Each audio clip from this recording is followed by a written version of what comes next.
Attorney Israelito Tonyon! Si Pastor Apollo C. Kibuloy, pinuno ng fastest growing congregation ng Kingdom of Jesus Christ na may 7 milyon na sasakupan sa buong mundo. Matibay sa prinsipyo, tapat na kaibigan, may pag-ibig sa Diyos at tunay na mga sakit sa bayan. Dapat lahat ng Pilipino magmahal sa Pilipinas. Mula sa isang dukhang pamilya sa Lubao, Pampanga, lumipat sa Davao kung saan siya isinilang noong Abril 25, 1950 sa paanan ng bundok Apo. Lumaki siyang kasama ang iba't ibang tribo sa Tamayong, Davao City at nagtapos ng Bible College kung saan siya ay naging handa sa misyong itinakda ng Diyos. Nga nung may gugma kong bata, I saw the poverty when I traveled all over the Philippines. And the brunt is taken in by these children of poverty. Ako, I am one of the victims of poverty. That's why when the Father blessed me in the mission, I said, if you bless me, Father, I will dedicate the bulk of these blessings to the children. September 1, 1985, na itinatag niya ang KOJC na may 15 miyembro. Tulong ang tatak ng KOJC sa ilalim ng pamamahala ni Pastor Apollo C. Kibuloy mula noon hanggang ngayon. Kalinga para sa may hirap, ulila at batang napabayaan.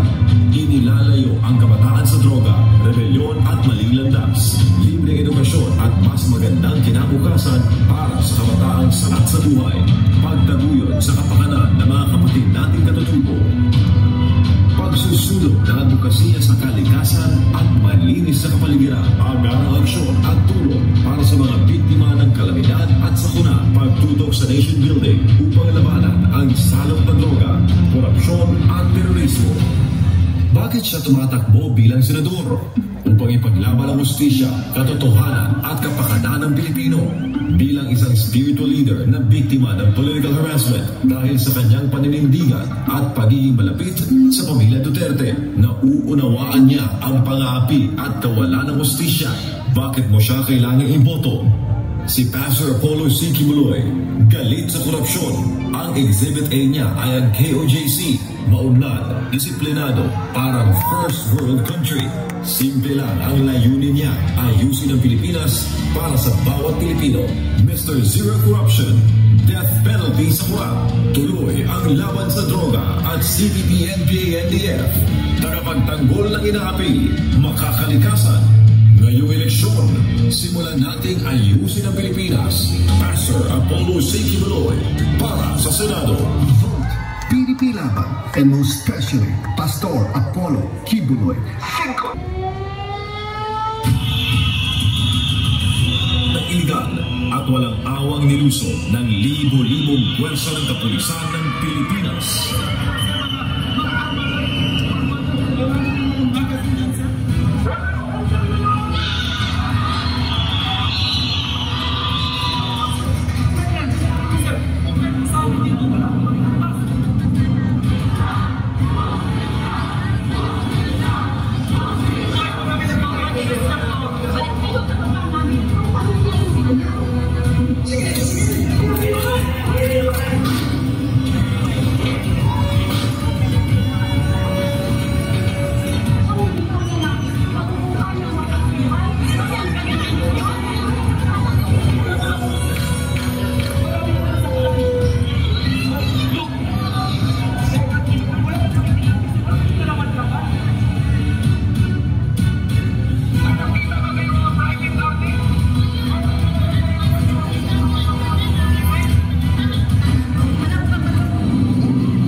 Sila ay marahas na sumalakay at lumabag sa karapatang pantao ng mga naririto.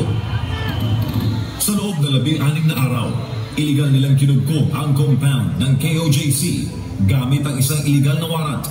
Ginawa nilang war zone ang banal na dakong ito. Yan ang ginagawang hukay kasi dyan, illegal na yan. Ang mga dapat sana nagpuprotekta sa atin ang siya mismo lumalapastangan sa ating mga karapatan.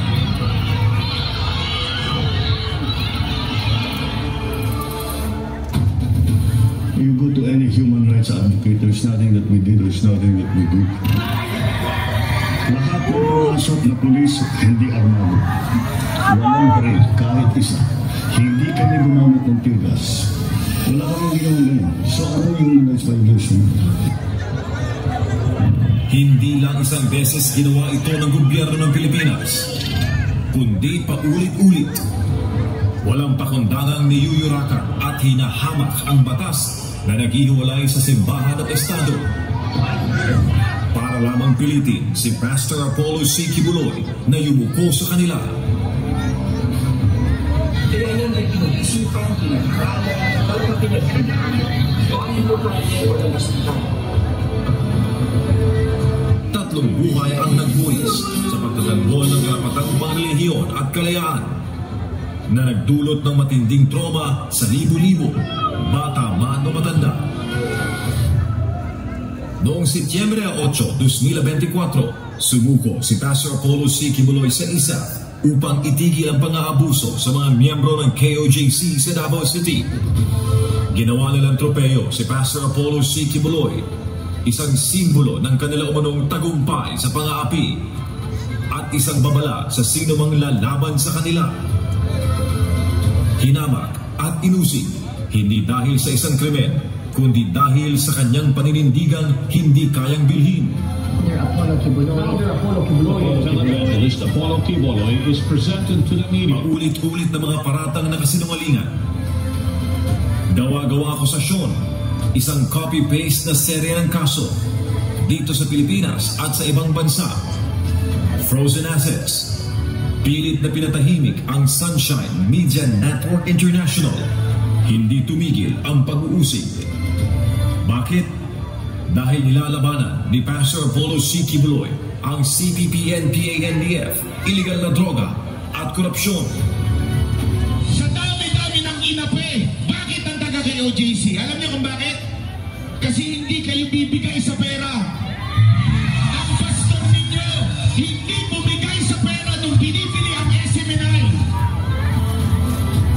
Bakit inuusig si Pastor Apollo C. Kibuloy? Dahil hindi siya lumuluhod sa makapangyarihan. Dahil kasama niya ang mga Duterte at mga ordinaryong mamamayang walang boses. Dahil sa pamamagitan ng SMNI, inilalantad niya ang katiwalian at kasinungalingan. Hindi po ito laban ni Pastor Kibuloy. Ito po ay laban ng mga ordinaryong Pilipino na inaabuso. Sa kabila ng lahat, hindi siya sumuko. Hindi siya yumuko sa panggigipit. Nanindigan siya para sa tama. Kaya ako dito, nag-alay ako ng buhay ko para sa inyo, para kayo ay matuto. If you are in the right, defend the right, do the right, and if necessary, die for what is right.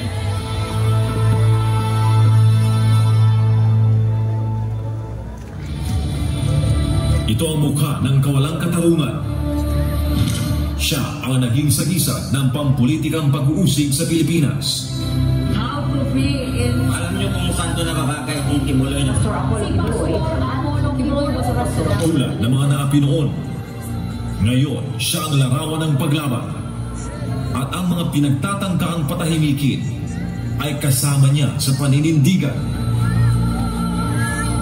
Ganito na ang Pilipinas ngayon. Binulok ng kasamaan. Ninakaw ng mga ganib. Unti-unting sinisira. Ngunit hindi pa tapos ang laban. Ganito ang magiging Pilipinas sa ilalim ng pamumuno ni Pastor Apollo C. Kibuloy. Isang bayang muling babangon. Malaya sa korupsyon. malinis, makatarungan. Isang bansa na mula sa bayan, pinamamahalaan ng bayan at para sa bayan. Itong KOJC, ito ay isang napaka-konkretong halimbawa. Yung tinatawag na egalitarian society kung saan mga mamamayan ay hindi nagkaroon experience ng corruption, ng kahirapan. Pastor Apollo C. Kibuloy para Senador. Boses ng mga inaapi. Tagapagtanggol ng kalayaan. Kalayaang malaya sa katiwalian. Kalayaang magsalita ng walang panggigipit. At kalayaang manampalataya na hindi inuusig.